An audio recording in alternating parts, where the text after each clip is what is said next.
Hello everyone, आप सभी दोस्तों का स्वागत है। इस वीडियो में हम लोग देखने वाले एक और main board IPO next week से ओपन होने वाली है।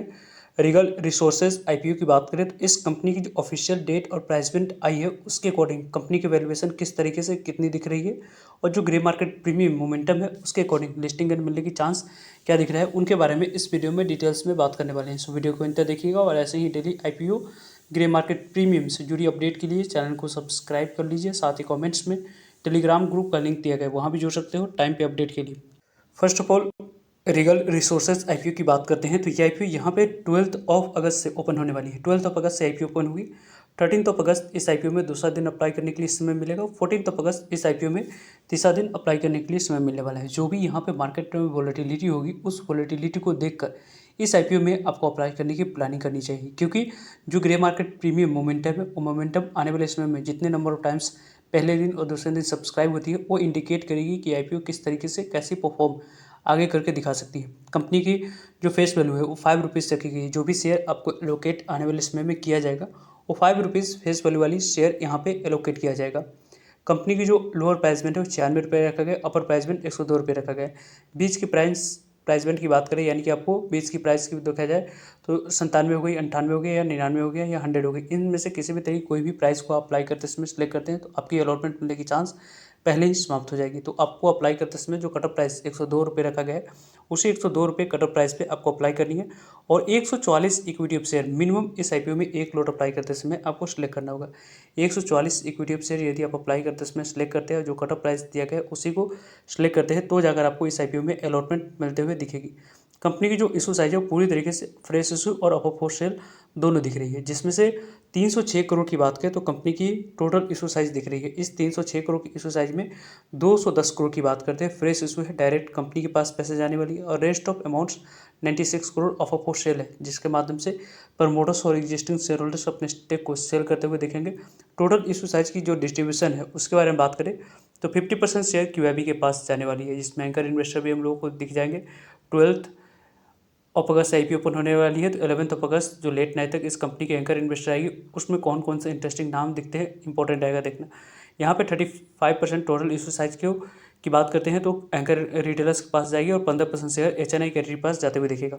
बुक बिल्डिंग आईपीओ है, बीएसई एनएसई दोनों जगह पर कंपनी की लिस्टिंग होने वाली है। 50% शेयर क्यूआईबी के पास जाएगी तो वहाँ पे आपको एंकर इन्वेस्टर और क्यूआईबी की कितने नंबर ऑफ टाइम्स इस आईपीओ को सब्सक्राइब करते हैं वो इंटरेस्टिंग यहाँ पे नंबर्स दिखना रहेगा और साथ साथ कौन कौन से इंटरेस्टिंग नाम दिखते हैं उसके अकॉर्डिंग इस आईपीओ में अप्लाई करने की प्लानिंग या लॉन्ग टर्म के लिए सोचने की प्लानिंग किया जा सकता है। वैसे तो इस कंपनी की जो इंपॉर्टेंट डेट्स रहने वाली है कि 12 अगस्त से आईपीओ ओपन होगी, 14 अगस्त इस आईपीओ की क्लोजिंग डेट रहने वाली है। 12 अगस्त, 13 अगस्त और 14 अगस्त इन 3 डेट को इस आईपीओ में अप्लाई करने के लिए अपॉर्चुनिटी मिलेगा। 15 यहाँ पे 18 अगस्त की बात करें यानी कि आपको आने वाले समय में इस वीक इस आईपीओ में अप्लाई करने की अपॉर्चुनिटी मिलेगी, लेकिन नेक्स्ट वीक 18 अगस्त को आपको अलॉटमेंट मिली नहीं उसके बारे में इन्फॉर्मेशन मिल जाएगी। 19 अगस्त की बात करते हैं तो यहाँ पे 19 अगस्त को नहीं मिलने पे पैसे रिफंड करने की डेट रखी गई है और 19 अगस्त को ही डीमैट अकाउंट में शेयर को क्रेडिट करने की डेट रखी गई है और 20 अगस्त को कंपनी बीएसई एनएसई दोनों जगह पर लिस्ट होते हुए दिख जाएगी। कंपनी में मिनिमम यदि आप अप्लाई करने की प्लानिंग करें तो ₹14,688 अमाउंट की रिक्वायरमेंट दिख रही है। ₹14,688 पास होगी तो जाकर इस आईपीओ में मिनिमम एक लॉट अप्लाई कर सकते हैं। स्मॉल एचएनआई कैटेगरी में अप्लाई करने के लिए लगभग ₹2,05,632 अमाउंट्स की रिक्वायरमेंट दिख रही है। बिग एचएनआई कैटेगरी में अप्लाई करने के लिए ₹10,13,472 अमाउंट्स होनी चाहिए। देन इस आईपीओ में बिग एचएनआई कैटेगरी में आप लोग अप्लाई कर सकते हो। कंपनी की जो अभी फाइनेंशियल हेल्थ के बारे में डिस्कस करते हैं तो FY23 के डाटा कंपनी के द्वारा अवेलेबल करवाया गया है। देन FY24 की डाटा है और FY25 की डाटा कंपनी के द्वारा अवेलेबल करवाई गई है। यहाँ पे कंपनी की 12th मंथ की डाटा है, यहाँ पे भी 12th मंथ की और यहाँ पे भी 12th मंथ की डाटा कंपनी के द्वारा दी गई है। कंपनी की जो एसेट है उसकी performance year on year base पे ग्रोथ की बात करते हैं लगातार दिख रही है। पहले 23 में 372 करोड़ के पास कंपनी की टोटल एसेट थी, वो 372 करोड़ से बढ़कर 586 करोड़ के पास हुई। 586 करोड़ से बढ़कर यहाँ पे कंपनी की 860 करोड़ के पास आ चुकी है। टोटल इनकम की बात करते हैं तो पहले कंपनी की इनकम 488 करोड़ के पास थी, वो यहाँ पे इनकम बढ़कर 601 करोड़ के पास हुई। देन अभी आपको इनकम कंपनी की 917 करोड़ के पास आ चुकी है, यानी कि कंपनी की इनकम लगातार कंसिस्टेंट ग्रोथ कंपनी ने इनकम में भी दिखाया है, एसेट में भी दिखा रही है। उसी तरीके से कंपनी की प्रॉफिट के मामले में बात करते हैं तो पहले 17 करोड़ के आसपास कंपनी की प्रॉफिट थी, वो यहाँ पे कंपनी की 24 में 17 करोड़ से बढ़कर 24 करोड़ के पास आ चुकी है। 24 करोड़ से कंपनी की प्रॉफिट बढ़कर 47.637 करोड़ के आ चुकी है, यानी कि कंपनी की प्रॉफिट लगातार कंसिस्टेंट ग्रोथ कंपनी ने प्रॉफिट में करके दिखाया है। इबिट्टा के बारे में बात करते हैं तो इबिट्टा पहले यहाँ पे 41% के पास थी, 56 के पास, और अभी आपको 113 के पास इबिट्टा दिख रही है। कंपनी की टोटल नेटवर्थ की बात करें तो पहले 105 के पास नेटवर्थ थी 1 करोड़ की, वहाँ पे आपको बढ़कर 126 करोड़ के पास हुई, और अभी 235 करोड़ के पास कंपनी की टोटल नेटवर्थ दिख रही है।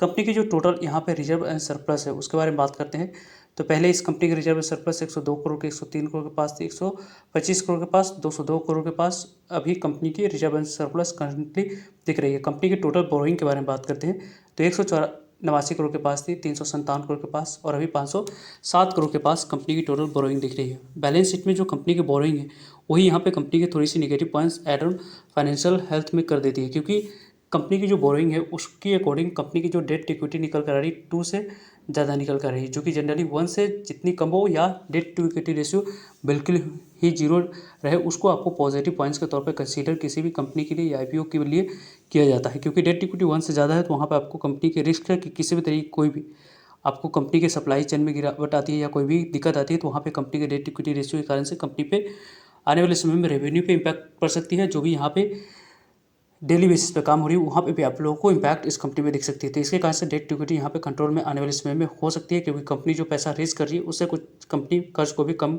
करने के लिए यूज़ कर। कंपनी की जो रिटर्न ऑन इक्विटी है उसके बारे में बात करते हैं तो 20% के पास है, जो कि 15% से ज़्यादा इस सेक्टर के अकॉर्डिंग। यहाँ पे रिटर्न ऑन कैपिटल इम्प्लॉयड जो 15% के पास होनी चाहिए वही लगभग 14.17 की है, और जो डेट इक्विटी 1 से कम और जितनी कम रहे, 0 के पास रहे, उसके पास नहीं है बल्कि 2 से ज़्यादा है। ये थोड़ी सी यहाँ पे पॉइंट्स नेगेटिव पॉइंट्स इस कंपनी के फंडामेंटल में चली जाती है। रिटर्न ऑन नेटवर्थ की बात करते हैं तो पहले यहाँ पे 20% के पास थी, देन यहाँ पे 5.19% के पास, इबिटा 12.32% के पास, और प्राइस टू बुक वैल्यू 6.18 के पास दिख रही है। कंपनी की जो प्राइस टू अर्निंग है वो यहाँ पे 22 के पास दिख रही है, यानी कि कंपनी की जो आईपीओ आने से पहले प्राइस टू अर्निंग 18 के पास थी, वो 22 के पास दिख रही है। वैल्यूएशन वाइज कंपनी अपने पीयर कंपनी से थोड़ी सी वैल्यूएशन में चीप वैल्यूएशन मांगी है, लेकिन ओवरऑल कंपनी की जो टेबल वैल्यूएशन छोड़ी है उसके अकॉर्डिंग थोड़ी सी आप लोगों को पहले दिन और दूसरे दिन कितने नंबर ऑफ टाइम सब्सक्राइब हो जाती है उसको देखकर, क्योंकि मार्केट में अभी वोलेटिलिटी उतनी जितनी होनी चाहिए उससे ज़्यादा यहाँ पर वोलेटिलिटी है, और अनसर्टेनिटी के कारण से इस आईपीओ में थोड़ी सी आप लोगों को वेट एंड वॉच करने की प्लानिंग करनी चाहिए। डेट इक्विटी रेशियो यहाँ पे कंट्रोल में कंपनी की आ सकती है, लेकिन अभी भी कंपनी के पास 159 करोड़ की बात है, 159 करोड़ की, तो आपको यहाँ पे कंपनी कर्ज को कम करने के लिए यूज़ करेगी, और रेस्ट ऑफ अमाउंट्स यहाँ पे जनरल कॉर्पोरेट पर्पस के लिए कंपनी यूज़ करने वाली है।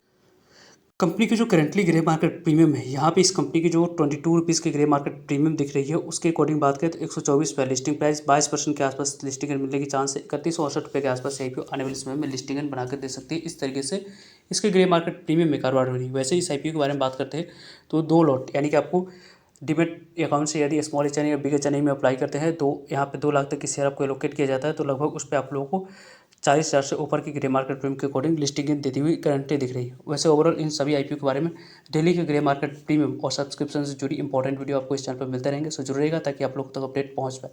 फर्दर जो भी डाउट करिए कमेंट्स करके आप लोग पूछ सकते हो। मिलते हैं एक नए इन्फॉर्मेटिव वीडियो में, तब तक लीजिए जय हिंद, जय भारत।